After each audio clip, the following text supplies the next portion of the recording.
Muy buenos días, bienvenidos a Encuentro con Julio Villagrán. Hoy es una mañana de miércoles 1 de julio. Estamos con nuevas disposiciones también, el equipo de producción, siempre también queriendo dar un poco la pauta para que el país vaya entendiendo. Estamos en medio de una situación bastante complicada en contagios de COVID-19 y en fallecidos también. La situación de las últimas semanas es muy complicada. Y también como TVX nos sumamos a todas las medidas de precaución, de distanciamiento social, del uso de la mascarilla, del uso del alcohol gel. Debemos procurar día a día cuidarnos un poco más. La situación en El Salvador, para todos nuestros hermanos que están fuera del país, la situación en El Salvador es bastante complicada en este momento. Muchos hospitales colapsados, muchas personas queriendo pasar consulta.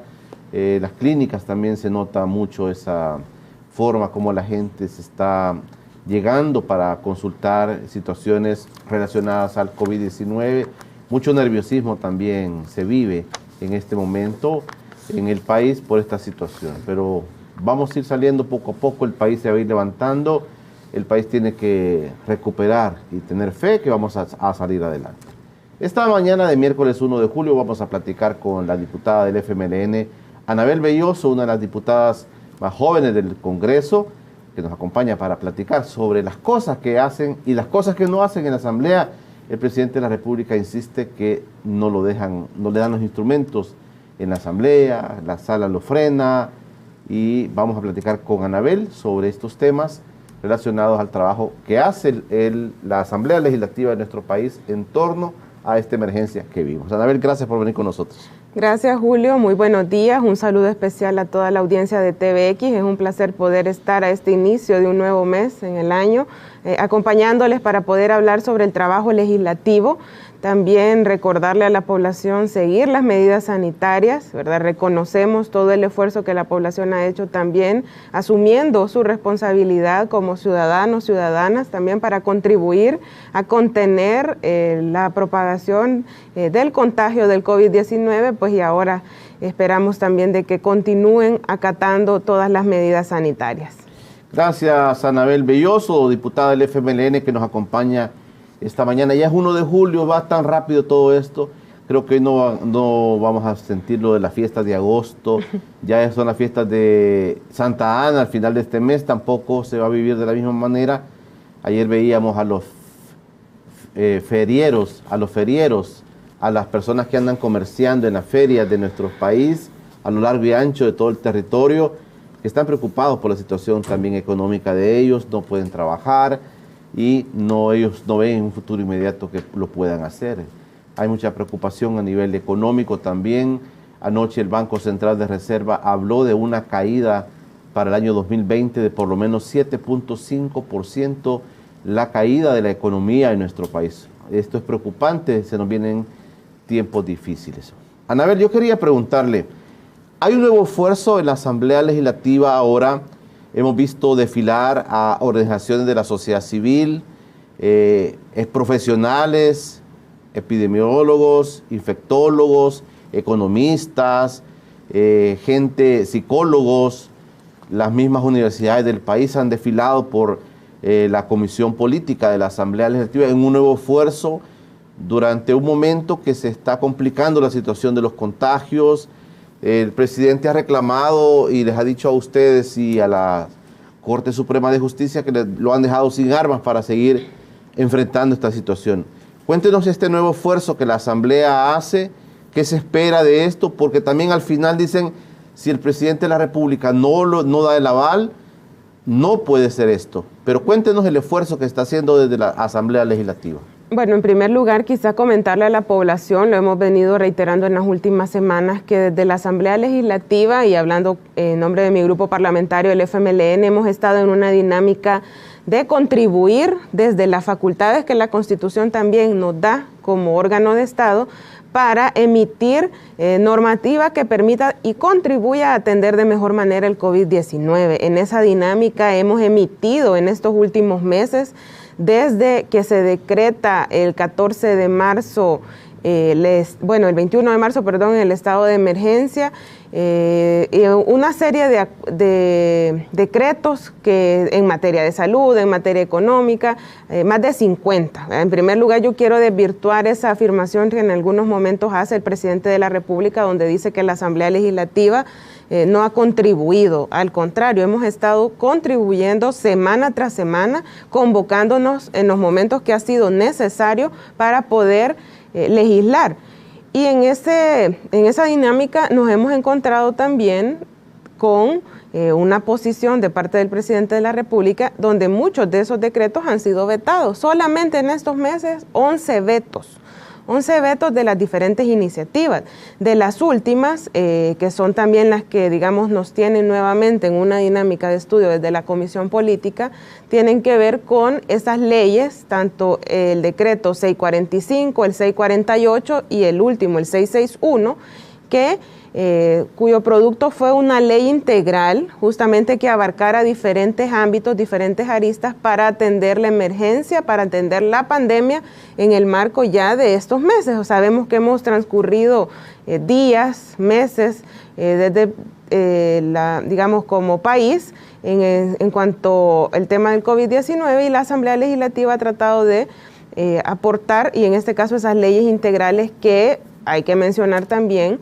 La última, por lo menos, 2 de ellas fueron ampliamente consultadas e incluso también construidas en mesas en conjunto junto al órgano ejecutivo. Sin embargo, hubo vetos, de lo cual el último llega el jueves pasado y que nosotros lo superamos. Es la última ley, el veto al decreto 661, justamente se supera, que tiene que ver, y la población recordará muy bien, con continuar sobre la base de las medidas sanitarias, tomando también en cuenta lo que ya se establece en el Código de Salud, la Ley de Protección Civil, incluía el tema de otros derechos como el caso de los varados, el tema de la estabilidad laboral, el apoyo a la economía familiar, porque hoy estamos viendo en redes sociales también este tema, como la población salvadoreña, la familia salvadoreña está viendo muy complicada su economía, y eso también le afecta en asumir sus compromisos, responsabilidades, como es el pago de los servicios básicos. Eso también estaba incluido en este decreto que al final lo ratificamos el jueves pasado, pero ahorita está en una fase desde donde el presidente tiene 3 días hábiles para enviarlo a la sala de lo constitucional y la sala tendrá que determinar. ¿Esto se había vencido, por ejemplo, esto de este tema de los pagos? Sí, eso llegaba hasta el mes de mayo. En ese decreto se ampliaba hasta junio. Nosotros como grupo parlamentario incluso hemos estado analizando si hay necesidad de presentar y aprobar otra disposición para poder brindar un alivio a las familias, porque ayer veíamos mucha denuncia en redes de cómo las instituciones, ya sea de telefonía, en el caso de energía eléctrica, cómo han implementado, digamos, de diferente forma lo que ya el decreto mandataba, para que justamente era no era que no se iba a pagar, ¿verdad?, sino que era que se trasladó y se suspendió por ciertos meses el pago, y ahora habrá que definir un mecanismo para que la gente se ponga al día. Pero ese mecanismo tiene que ser también flexible, acorde a la realidad que cada familia está viviendo, y que sabemos que a la fecha es muy dura, porque o si la gente no fue despedida, fue suspendida de sus trabajos. Pero volviendo al tema con lo del decreto y los decretos que ha aprobado la Asamblea, ese 661 justamente tenía toda la integralidad y ampliaba de muy buena forma el tema de la reanudación de labores, o lo que se llama reactivación económica, pero yo también le digo como la reincorporación o reanudación de actividades, porque en general abarca otros ámbitos, que hay que decir, al final terminó coincidiendo con lo que el Ejecutivo en un momento también pedía. Por eso nosotros decimos, ¿cuál es el fundamento o el argumento de seguir de manera permanente diciendo necesitamos 15 días más? Necesitamos 15 días más, si es el tema que hemos venido escuchando desde hace muchas semanas atrás. Entonces, por eso la Asamblea, al recibir una nueva iniciativa de parte del Ejecutivo el jueves pasado también, durante el desarrollo de la plenaria, llegaron a presentar esta iniciativa. donde prácticamente es un nuevo régimen de excepción, y dado a que ya existe una sentencia previa de la Sala de lo Constitucional donde fue muy clara en establecer o recordar los límites de las funciones entre cada uno de los órganos de Estado, de recordarle al presidente que tiene también sus facultades por Constitución y que también esa Constitución le establece límites, nos hemos dado, digamos, la tarea de escuchar a diferentes sectores y que ha sido realmente muy productivas las jornadas, el lunes, el día martes, recibiendo a diferentes asociaciones, representantes de sectores, donde plantean los puntos de vista alrededor de cómo se ha manejado el tema de la pandemia del COVID-19, pero también cómo consideran que debe ser abordado. Anabel, una precisión. ¿Esto significa que entonces el 661, superado el veto de ustedes, pero queda, digamos, muerto? Por ahorita la sala es la que debe resolver. Lo que pasa es que hay plazos también en la ley. Digo esto porque ustedes discuten ahora otro tipo de regulaciones. ¿Una sustituye a la otra o cómo es la situación? En este caso, estamos a la espera también de lo que la sala tenga que resolver.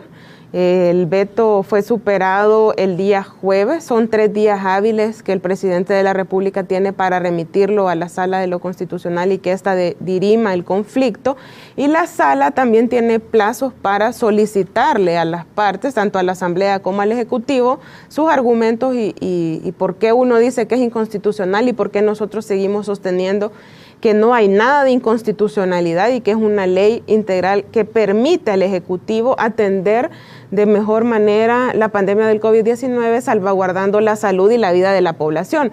En esa fase estamos, pero lo que pasa es que también en la dinámica legislativa, siempre que ingresa una iniciativa, pues cada comisión está, digamos, obligada o mandatada a analizarla. Y creo que es parte también de las muestras que la Asamblea Legislativa ha dado en el marco del COVID-19, de la buena voluntad que tiene de trabajar de manera conjunta para atender este problema. Pero al parecer, Anabel, según lo que el presidente ha emitido en las últimas horas, lo que él ha declarado en las últimas horas, al parecer tampoco está de acuerdo en lo que ustedes están haciendo en la Asamblea, llevando profesionales, instituciones de la sociedad civil, que están hablando desde su punto profesional, que es un reclamo que la sociedad hacía. ¿Por qué no participan los médicos? ¿Por qué no participan los economistas, las academias? ¿Por qué no están ahí? Era un reclamo de la sociedad para decir, enfrentemos todos juntos esto, pero al parecer el presidente vuelve a declarar, vuelve a decir que no está de acuerdo en lo que está pasando ahí, porque ustedes lo llevan y empiezan a regañarlos y empiezan que la gente diga lo que ustedes quieren oír.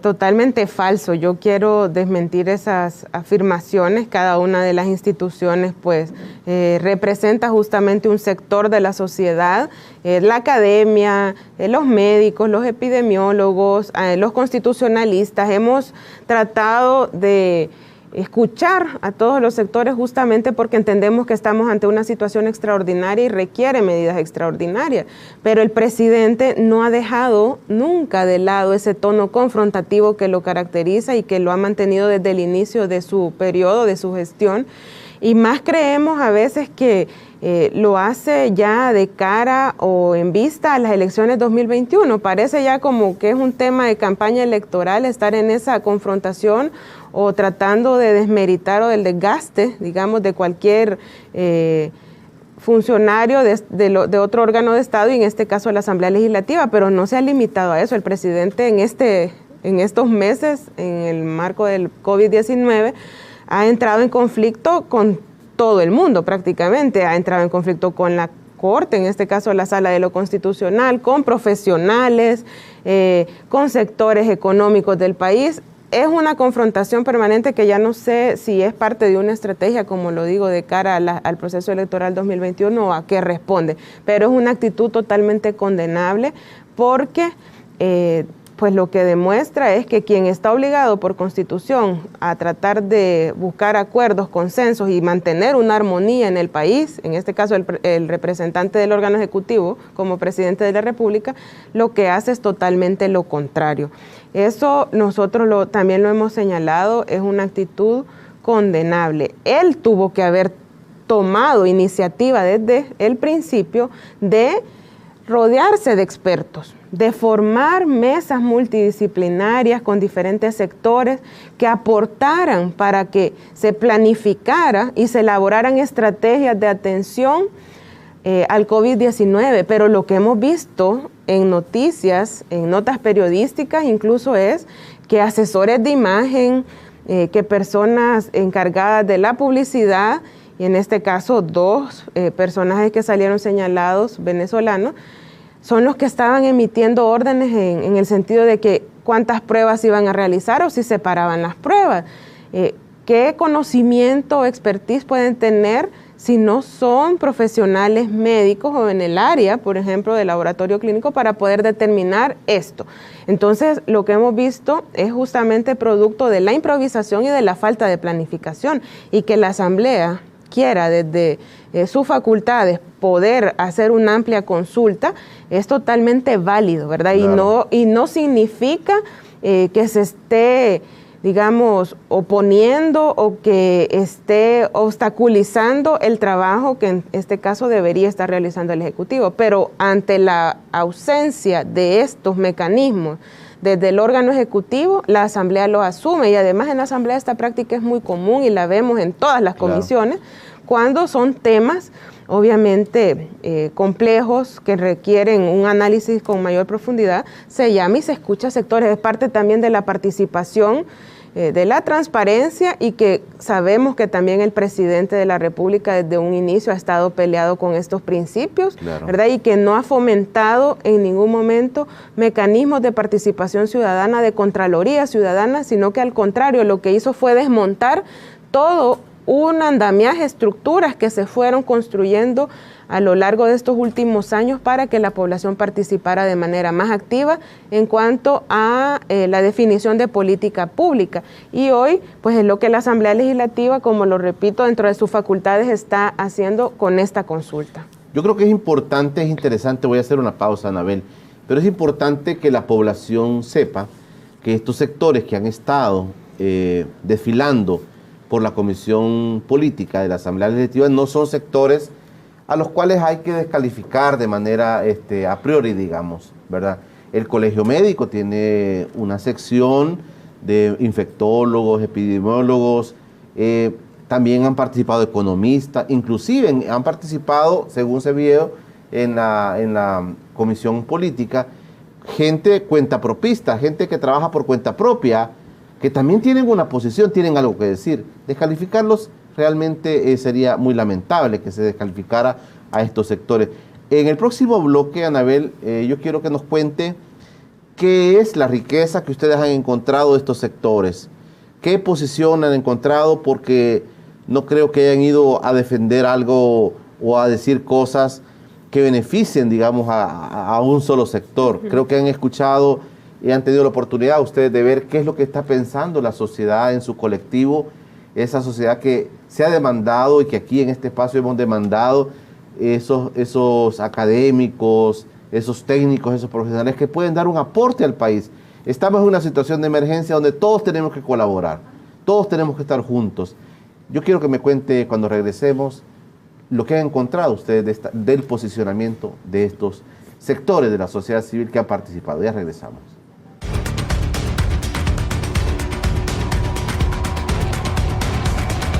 Saludos desde Virginia, dice la comunidad del FMLN en Virginia, están saludando ahí. Un saludo a todos los compañeros también residentes en el exterior, y a Virginia, un saludo, hasta Virginia un saludo muy especial.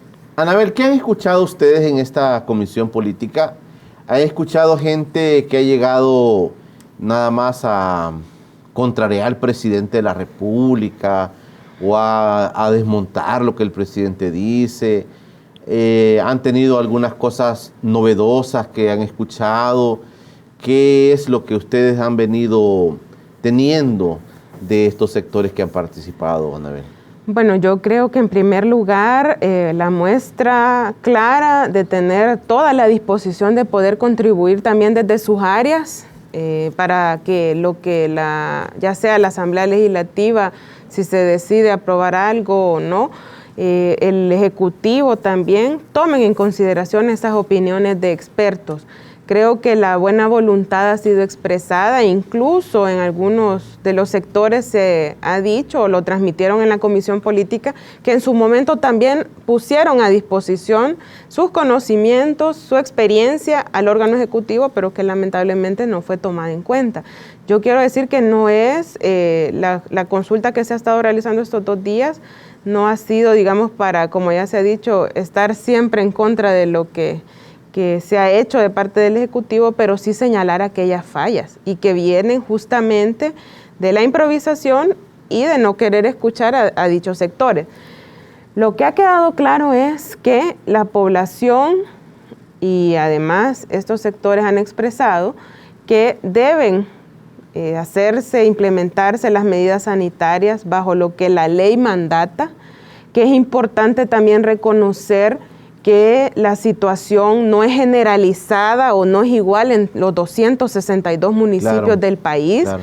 Obviamente, aquellos municipios que representan, digamos, o que tienen la mayor cantidad de población, ahora son los que reflejan un mayor número de contagios, que son las ciudades del área metropolitana de San Salvador, donde las condiciones también, ya sea de vivienda, de la densidad poblacional, influyen en que los casos sean más elevados. Pero hay en el país muchos municipios donde se reportan de 1 a 10 casos. Entonces, ¿por qué yo voy a generalizar una medida o voy a implementar lo mismo en todo el territorio nacional si las características o el comportamiento de la pandemia es diferente, responde a cada realidad territorial? Por eso acá uno de los elementos que se rescata de todo lo que también hemos recogido en estas reuniones de la Comisión Política es eso. Han insistido en que debe hacerse una planificación o una aplicación de medidas dependiendo de la realidad del COVID-19 en cada territorio. Hay una situación, Anabel, que creo que lo han hablado en esta comisión, que ojalá que esto se pueda divulgar también. Hay una situación que es más bien de tipo sanitaria. Ustedes han escuchado en estas disertaciones de las personas que han llegado, ¿han escuchado ustedes, Anabel, en qué situación, en qué momento de la pandemia en nuestro país estamos? ¿En qué momento de los contagios estamos? ¿Cuál es la realidad? Se habla inclusive de subregistros. Se habla de una cuenta que se lleva de contagiados y de muertes que no está registrada oficialmente. Se ha hablado de eso. El doctor Iván Solano ayer lo decía claramente. Hay un subregistro. Hay cosas que no están siendo evaluadas. Pero les han explicado a ustedes, los expertos, en qué momento de la pandemia estamos. Porque si, digamos, estamos en un momento donde las cosas van a empeorar en algunos lugares, en algunos municipios, o las cosas comienzan a descender, las medidas que van a tomar van a depender de eso. Claro. Bueno, yo quiero decir de que hemos tenido también de parte de los expertos análisis donde se ha dicho que en otros momentos cuando se nos dijo estamos llegando al pico de la curva, fue, creo yo, según nos dicen ellos, mejor dicho, se anticiparon, pero esto también tiene a la base lo que ya se ha dicho acá, el tema de la información, que es lo que la información oficial, que debería reflejar justamente la realidad, ha estado mostrando a la población salvadoreña. Sí, hemos conocido también de memos que circulan donde se dice que el número de fallecidos por el COVID-19 es mucho mayor. Además, también todo aquello que se da en los casos que no se realizan las pruebas como debería hacerse también, ¿verdad? Toda la población que debería aplicársele de manera masiva para poder entender y conocer si es que está contagiado o no, o si falleció por causa del COVID. Porque vemos cómo en muchos municipios también se han anunciado o denunciado que han existido entierros con protocolo de COVID, pero al parecer esos municipios no registran fallecidos. Claro. Entonces hay justamente un manejo poco transparente de la información, sí. Y es otro tema que hemos venido insistiendo. Entonces esto también a veces dificulta conocer con exactitud en qué momento de todas las se encuentra actualmente el país. Hay una situación, perdón, Anabel, hay una situación, por ejemplo, está llegando la gente a los hospitales, las están ingresando, les están dando tratamiento, pero no las están clasificando como personas por COVID. Claro. Este tipo de información es la que a veces no hace, que a la gente no le hace clic. Bueno, ¿y cómo es que estamos? Y dicen que se ven caravanas, por ejemplo, de funerarias que están llegando a traer cadáveres a los hospitales también. Claro, todo este tipo de situaciones justamente es lo que complica, pero lo que sí estamos viendo es que estamos enfrentando mayor número de contagios y obviamente lo que sí hay que señalar también es este tema de los hospitales. ¿Qué pasó? Desde un inicio, los principales centros de contagio fueron lugares que tenían o que debían, digamos, estar controlados desde el gobierno, desde el Ejecutivo. Vemos cómo, y de manera pues muy triste, y también expreso toda la solidaridad a las familias que han perdido a un ser querido, a un familiar a raíz del COVID-19, pero también a todo ese personal de salud que lastimosamente también ha fallecido, y es por negligencia, en este caso del Ejecutivo, de no dotarles de los implementos necesarios, que fue otra de las exigencias que se realizó desde el inicio. Y en este sentido, el tema de las cifras, ¿verdad?, que es lo que estábamos hablando, que es muy difícil tener certeza de estos números. Por eso creo yo que la insistencia que hemos tenido en cuanto al tema del acceso a la información no ha sido un capricho, y hemos notado también de parte del presidente de la República esa resistencia a que los plazos en materia de acceso a la información y a lo que la ley de acceso a la información pública regula no estuvieran suspendidos en ningún momento, porque se requiere justamente en situaciones como la que vive el país y el mundo tener información de primera mano, información veraz. Creo que eso también es condenable si las cifras han estado siendo manipuladas con otras intenciones. Entonces, lo que sí se ha escuchado de parte de los expertos es que justamente estamos en una de esas fases donde sí se ha elevado definitivamente el número de contagios, pero que eso también, digamos que tiene que saber administrarse, y es el caso de los hospitales, ¿verdad? La gente llega a los hospitales. Sabemos que una de las principales fallas fue también no haber montado desde el primer momento el hospital provisional, así como lo hemos visto en el resto de países del mundo. Realmente. Uno de emergencia, y no se habla que tenía que ser una carpa, porque el presidente salió justificando que querían una carpa y con la lluvia se hubiera caído. No.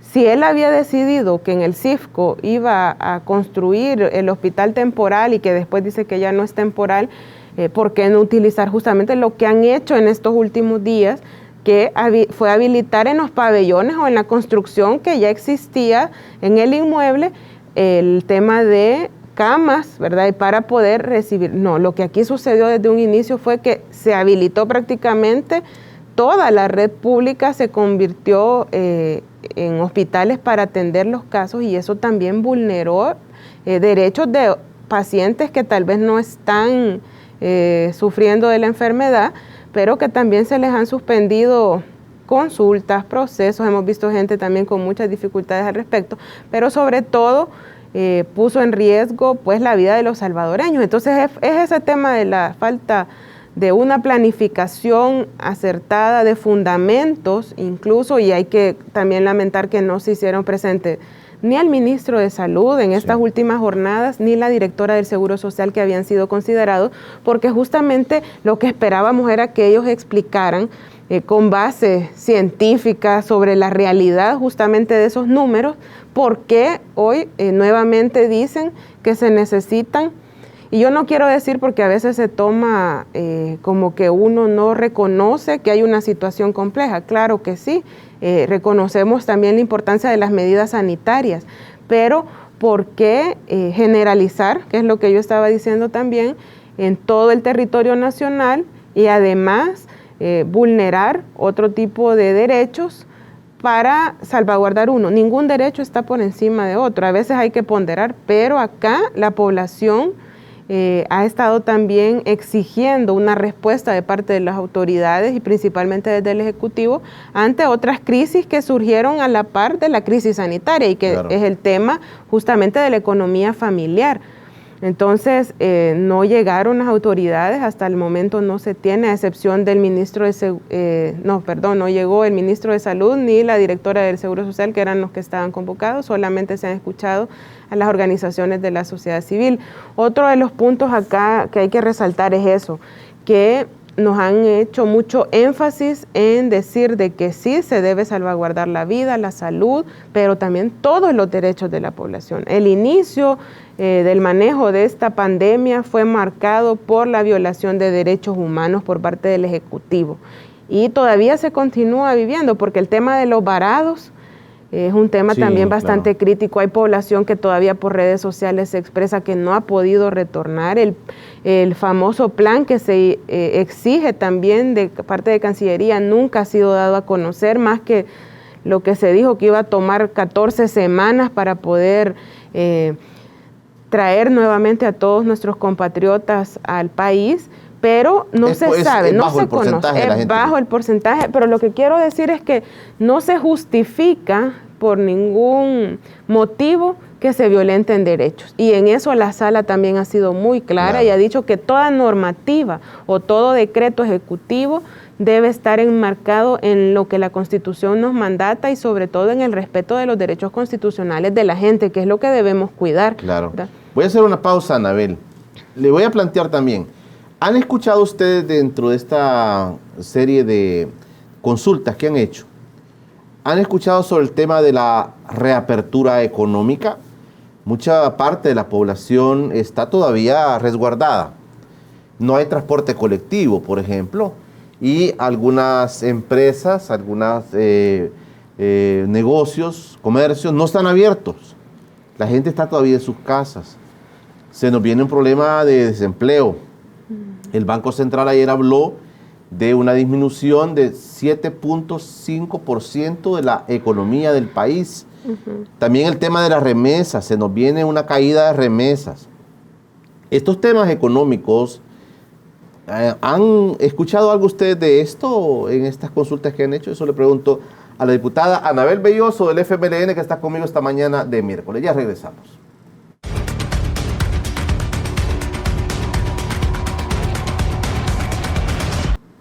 Sí, estamos llegando casi a 200 muertos oficiales en el país, pero las cifras, según los especialistas en estos temas, en esto de los subregistros, hablan inclusive hasta de 500, 700 muertos. La situación en los hospitales es complicada también. El hospital Cifco no está a plenitud, ¿verdad? No está a plenitud. Las autoridades han dicho, mire, este es un hospital de referencia, van a venir referidos nada más de otros hospitales, pero dicen que en esencia no hay muchos ingresos por COVID al hospital del Cifco, que es un pabellón, digamos, ¿verdad?, el que se ha inaugurado, que no se tenían los equipos, que no se tenía el suficiente, digamos, todo el equipamiento y las personas también para poder operarlo. ¿De esto también conocieron ustedes, Anabel? Sí. Le pregunto esto porque la gente está preguntando en las redes. Bueno, nosotros hemos venido insistiendo en el tema de la habilitación de ese hospital, ¿verdad?, que debía justamente servir para evitar que la red pública de los 30 hospitales a nivel nacional colapsara. Sabemos que pues hasta el momento lo que se inauguró justamente fue una, digamos, adecuación del pabellón centroamericano e incluso no está funcionando en su totalidad. Se han conocido también videos a través de redes sociales donde solamente son algunas de las partes de este pabellón en las que en teoría deberían estar funcionando, pero también ayer incluso se escuchó de parte de las autoridades de decir de que ahí solo se iba a aceptar pacientes referidos, ¿verdad?, de otros hospitales. La gente no es que si llega ahí la van a atender, no está funcionando así, entonces hay una gran confusión. No, lo dijo la comisionada presidencial. La comisionada presidencial. No vayan a llegar, dijo, porque si no, no los van a aceptar, porque tienen que ser referidos. Entonces, todo este tema que también la población, bueno, eso tuvieron que haberlo dicho desde un inicio, ¿verdad? Sino que la inauguración fue como que ya el hospital estaba terminado, cumplía con todas las condiciones, y lo que estamos viendo justamente a través de esas declaraciones es todo lo contrario. O sea, todavía la gente debe ir a otro de los hospitales para ser referido a este. Entonces, esa falta de información o de claridad, ¿verdad? De la verdad, digamos, en cuanto a cómo están funcionando las cosas es porque otra esto es entre demanda. Esto es entre la vida y la muerte, Anabel. Exacto, y la población, ¿qué es lo que le ha puesto en vulneración en muchas ocasiones sus derechos? Sus derechos es eso, no tener claridad de las medidas. La improvisación, en aquella dinámica donde el Ejecutivo colgaba un documento en las redes, después lo quitaba, lo modificaba, es un tema de la improvisación que, como lo digo, ha sido lo que marca el manejo de la pandemia del COVID-19, y además que la falta de planificación la hemos visto por parte del presidente y de su gobierno desde un inicio. Y en este tema de los recursos, los fondos, el Ejecutivo ha contado con el dinero necesario para poder dotar, en este caso, ¿verdad? Sabíamos que ese hospital, según dijeron en un inicio, iba a costar 70 millones, después dijeron que era alrededor de 100, hoy dicen que han invertido 25 millones, pero el tema siempre ha estado también sobre la excusa de decir de que no han tenido recursos, y yo quiero dejarle a la población en claro también que desde la Asamblea Legislativa se ha contribuido para que el Ejecutivo pueda obtener los recursos necesarios, y se han ido dando las aprobaciones de acuerdo, han llegado las solicitudes y también han llegado el desglose de la información de hacia dónde van dirigidos esos recursos, porque no es por gusto o por capricho tampoco que se exija el detalle de dónde van a ser invertidos los fondos. Hemos conocido en los últimos días de casos, ¿verdad?, a través de notas periodísticas que también son muy preocupantes, alarmantes, donde hay claras faltas a la ética y que las instancias correspondientes deberán investigar. Pero yo quiero decir que eso es lo importante de tener definido de dónde se van a invertir estos fondos. Al Ejecutivo se le ha autorizado la obtención de recursos hasta por 3,000 millones de dólares.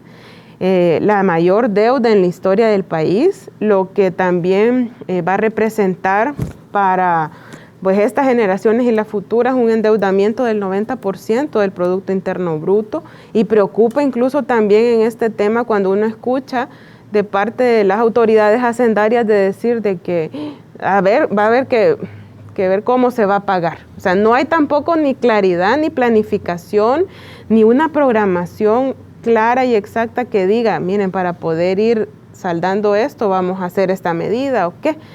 Y el temor, claro, que algunas de estas medidas puedan ir justamente en detrimento de las grandes mayorías, ¿verdad? Y es lo que nosotros tampoco estaríamos de acuerdo ni acompañaríamos en ningún momento a toda aquella medida que lo que pueda hacer es afectar al que menos tiene. Y en esto me refiero a incremento de impuestos, claro, que al final es lo que se puede... Eso puede pasar. Que se puede dar, claro. Anabel, usted es diputada de la Asamblea Legislativa por el FMLN.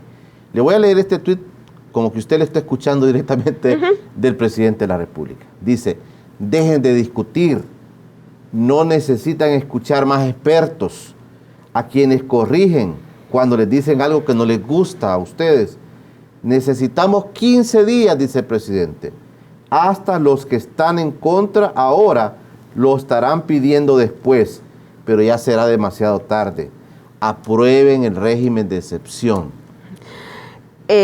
Bueno, en primer lugar, quiero decirle al presidente que él ha tenido en sus manos herramientas valiosas.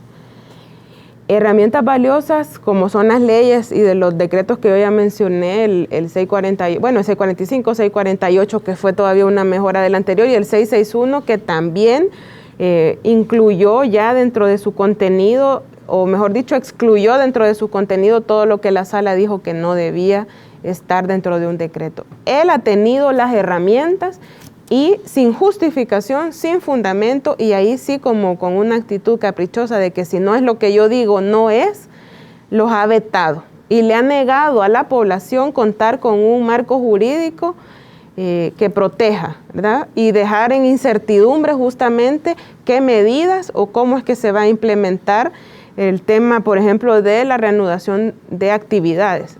Hay gente que a uno le escribe, bueno, ¿y entonces ahora qué? ¿Qué pasa si esto no ha entrado en vigencia? Pero ha sido él el que no ha querido o no ha dado muestras de buena voluntad de querer buscar consenso. El presidente debe recordar que estamos en una democracia, que algunos podemos tener cuestionamientos de que obviamente debe irse avanzando en materia democrática, pero es lo que hemos venido construyendo y avanzando, y en eso existen diversidad de opiniones, diversidad de voces que deben ser escuchadas y tener la madurez de poder llegar a acuerdos. No siempre todo va a ser como yo digo, porque es así, ¿no? Se debe saber escuchar y poder construir, y es lo que él no ha hecho. Entonces, él ha tenido las herramientas. La Asamblea Legislativa ha cumplido lo que le corresponde según sus facultades, pero él se ha puesto en esa lógica de vetar. 11 vetos solo en el marco del COVID-19. Y en este caso específico, es lo que yo decía, no llegó ninguno de sus ministros o de sus funcionarios a decir por qué específicamente 15 días. Si es lo que hemos venido escuchando desde hace más de un mes. Desde hace más de un mes, lo mismo. ¿Por qué una medida generalizada si la realidad en cada territorio es diferente? ¿Por qué no entonces ir y planificar, que yo creo que es el temor que tienen, o es por temor, por desconocimiento, no sé, pero no mostrar un plan justamente de qué se va a hacer entonces en estos 15 días de régimen de excepción, porque no es lo mismo, la gente ha cumplido estando en sus casas. A ver, explíquenos por favor, Anabel, discúlpeme, explíquenos, porque lo oímos de ustedes y lo oímos del presidente, pero mucha gente no lo entiende. ¿A qué se refieren ustedes y se refiere el presidente cuando hablan de régimen de excepción? ¿A qué se refiere para nosotros, los que no somos juristas ni somos legisladores? Bueno, un régimen de excepción es la supresión de derechos, y en este caso específico es el tránsito o la movilización de la población, el tema también de cambio de domicilio. Porque él lo pide. Él los pide. Son los derechos que se suprimen según esa iniciativa que él ha presentado y que ya han estado en otros momentos también que nadie ha podido salir, con permisos. Exacto, pero el tema de las medidas sanitarias y habilitar cordones sanitarios, como lo que se hizo, por ejemplo, cuando salió el primer caso en Metapán, son medidas que pueden realizarse perfectamente de acuerdo al Código de Salud. Claro, eso requiere que las autoridades definan o identifiquen con mucho detalle, digamos, dónde están los mayores contagios. Esto requiere la realización de pruebas para ir cercando justamente a la población y evitar que esto se esparza a nivel de otros territorios. Pero es lo que ellos no llegan a explicar. O sea, de decir solamente necesito 15 días más de encierro total, cuando uno se enfrenta justamente a esa realidad que muy bien lo expresan los cuentapropistas, por ejemplo, que son personas que van viviendo del día a día y que hasta el momento no han recibido tampoco ningún beneficio de parte del Ejecutivo, ni los $300, ni la canasta de víveres, y se ven en serios problemas porque no tienen cómo alimentar su familia. Hay que también ponerlo, digamos, sobre la mesa y analizar qué medidas se van a implementar. Cómo yo voy a poder seguir con estas medidas sanitarias que nadie dice que son malas, pero también cuidar estos otros aspectos, ¿verdad? Porque el tema también, como una cierta contradicción que nosotros hubiésemos querido una mayor explicación, es que se dice que 15 días de encierro total, pero continúan las fases de apertura económica. Hay como una contradicción ahí, porque entonces voy a exigirle 15 días más de encierro total a la población que obviamente todavía, según las fases, no tiene por qué salir. Si eso la población lo está haciendo, si la población no tiene por qué salir, están cuidando salir lo mínimo. Pero hay también otra realidad. Dejo siempre habilitado que se vayan reincorporando las actividades, pero sigue restringido el transporte público, cuando el 80% de la población Y aquí no es que uno, porque él siempre, digamos, trata de desvirtuar las declaraciones o de decir de que uno va en defensa de otros intereses, y no, es la población. Por ejemplo, cuando uno sale en la mañana, ve a mucha gente caminando, porque si es que no le han habilitado transporte desde sus trabajos, si es que se lo han habilitado, mejor dicho, no necesariamente lo llegan a traer hasta casa, siempre le toca caminar hasta cierto punto, y uno encuentra a la población que ya está laborando justamente en esta circunstancia, cuando ya se había dicho en otros momentos que si se habilitaba el transporte público, que también reconocemos que es uno de los centros como de mayor contagio según los datos y las estadísticas a nivel mundial, se aplicaran medidas preventivas como ya lo habían venido haciendo.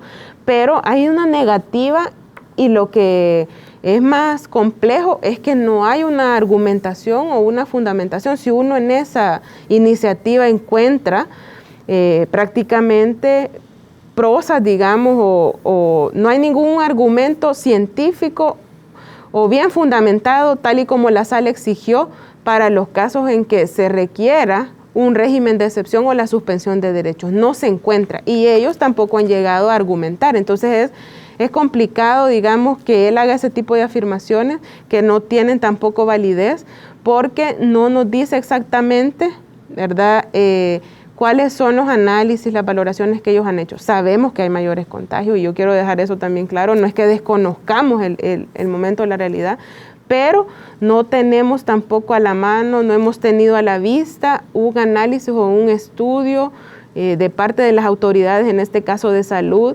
que digan qué es lo que ellos planifican hacer en estos 15 días más, si hemos estado en esa dinámica en los meses anteriores, y la situación pues no ha sido diferente tampoco. El tema de los contagios siempre siguió en aumento. Hay un tema también, Anabel, que se ha, digamos, denunciado públicamente, y en los últimos días ha sido muy fuerte.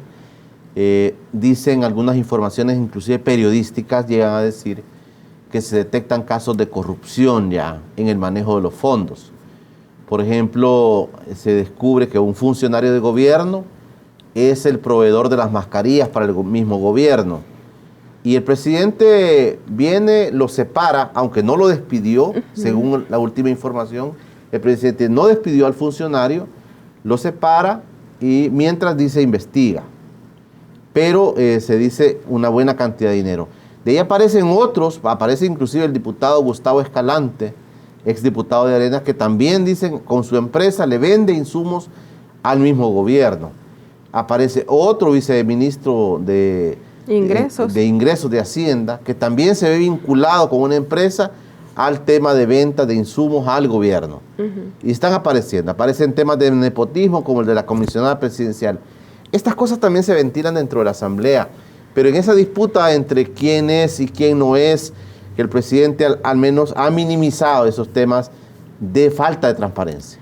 Bueno, esta es otra de las demandas que hemos tenido de manera reiterada, porque la entrega de informes y de información también ha sido como a cuentagotas. A pesar de que decretos anteriores exigían la presentación de informes, iniciamos recibiendo informes que eran una hoja con una captura de pantalla de una de las cuentas del Ejecutivo.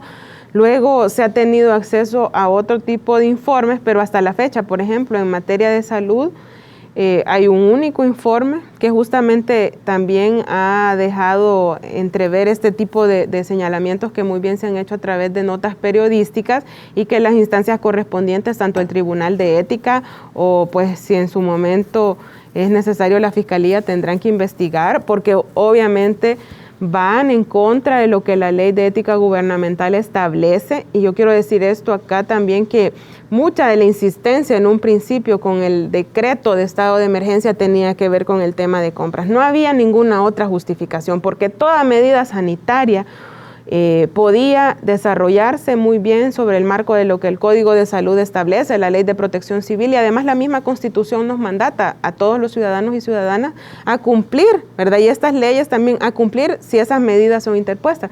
Pero lo que dejaba habilitado y tuvo el Ejecutivo por más de 2 meses fue el tema de las compras sin procesos de la LACAP, que es la Ley de Adquisiciones y Compras de la Administración Pública, y que permite y le permitió justamente que se diera este tipo de situaciones, ¿verdad? Donde se favorece, según lo que se ha señalado, a funcionarios, y es lamentable. Y ayer justamente el secretario privado hacía esa afirmación, ¿no? La gente creyó de que el presidente había destituido al director del FONAES, del Fondo Ambiental.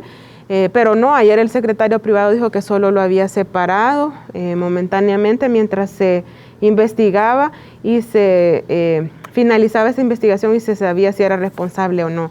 Si se sabe pues previamente y cuando uno investiga de quién son esas empresas, a quién pertenece, puede llegarse a la conclusión fácilmente de que tienen ahí su participación. Entonces, de las insistencias que nosotros también teníamos era esa, transparentar el tema del manejo de los fondos públicos, y que no ha sido señalado solamente desde la Asamblea, sino que hay instituciones también como las que formaron parte en un primer momento del comité de los 2.000 millones, que desde un inicio dijeron que se les negaba la información, no había transparencia, no se les hacía partícipe de decisiones, que si se tomaban acuerdos en el camino eran cambiados y presentados según lo que el Ejecutivo quería nada más.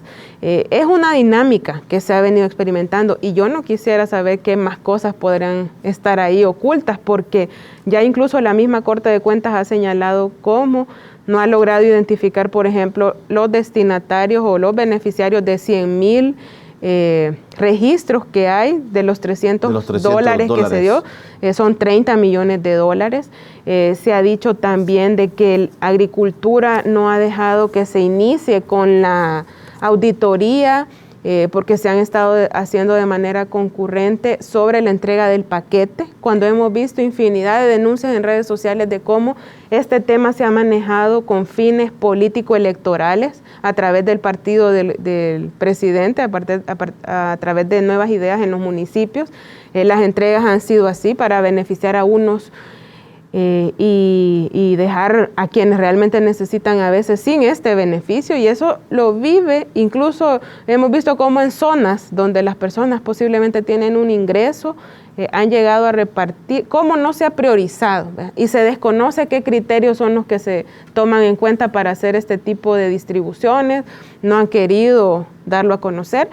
Y se ha obstaculizado incluso el trabajo a la misma Corte de Cuentas, que es la institución que por Constitución le corresponde el tema de la auditoría, la Contraloría de los fondos públicos. Entonces, estas prácticas lamentablemente se han estado dando. Habrá que esperar justamente las investigaciones, y yo esperaría que las instancias correspondientes pues lo hagan de manera acelerada para poder conocer y determinar también responsabilidades si las hay. Quisiera ir terminando el programa, Anabel, y quiero una valoración del tema político electoral. Estamos a las puertas de las elecciones el próximo 28 de febrero. Hay algunas imágenes que han circulado también en redes sociales sobre reuniones y convocatorias del partido Nuevas Ideas para su militancia, y han estado pues reuniéndose, deliberando. Algunos funcionarios ya se pronunciaron que van a correr por algunos cargos como diputados, como alcaldes. Entonces dice, mire, aquí me parece que tanto ustedes como FMLN y Arena no muestran ese tipo de acciones en el territorio, por lo menos no se ha visto eso. Los desesperados deberían ser ustedes, así como el presidente plantea las cosas, digamos que él va a ganar la mayoría en la asamblea. Los desesperados deberían ser ustedes, pero no se ven, para hacerlo objetivos, no se ven ustedes en el territorio, más bien se ven Nuevas Ideas. ¿Qué valoración tiene sobre esto? Bueno, en esto creo que Nuevas Ideas, el presidente, su partido, su gobierno, de manera también reiterada en estos meses del COVID-19, han sido los que han propiciado espacios de aglomeración donde se pone en riesgo la vida de la población, cuando hemos dicho e insistido que el tema del distanciamiento físico, de que no salir a la calle si no es necesario, y él y su partido son los primeros que lo han violentado. Lo vimos cuando fue lo de los 300 dólares en los CENADE, después en los bancos, ahora lo vemos con estas actividades que obviamente ya son de cara a la campaña 2021, lo que reflejan justamente es pues las ansias y en este caso de los que están en una precandidatura, porque hay que decirlo, estamos en una fase de procesos internos, ¿verdad? Ni siquiera todavía es un tema de cara a las elecciones ya generales, sino que es el tema interno, y ellos han dejado de lado lo que debería ser el centro, digamos, de la responsabilidad también de un instituto político de salvaguardar la vida de la población por el interés electoral, por el interés de estar en estos espacios. Creo que es muy condenable. Nosotros hemos estado en el territorio únicamente cuando se ha, digamos, o se lleva un tipo de colaboración a la población, que la población le solicita un tipo de apoyo, y hemos tratado de cuidar justamente eso para evitar poner en riesgo la vida de la gente. Pero en estas últimas semanas justamente vimos muchas actividades, incluso quiebra de piñatas, cuando se ha dicho que no hay que hacer reuniones, que no hay que estar en aglomeración, ellos no lo han cumplido. Entonces yo creo que es también condenable, ¿verdad?, que desde un instituto político, un partido político, se deje de lado la vida, ¿verdad?, se desconozca la situación compleja en la que estamos, y es un discurso incoherente el del presidente con lo que hacen los simpatizantes de su partido, ¿verdad? Es totalmente condenable. Creo yo que después sacaron un comunicado al verse acorralados en las redes sociales ante la denuncia de la población, porque justamente lo veíamos incluso repartiendo llaveros, cualquier cosa que en estos momentos no es lo que la población está necesitando cuando hay otro tipo de crisis, incluso la crisis alimentaria. Entonces es bien cuestionable. Es cuestionable que aquellos que dicen ser diferentes y que señalan a la oposición como los mismos de siempre, dan muestras de lo contrario. A quienes repiten ese tipo de prácticas y que vulneran los derechos de la población, en este caso han sido ellos. Cerremos, Anabel.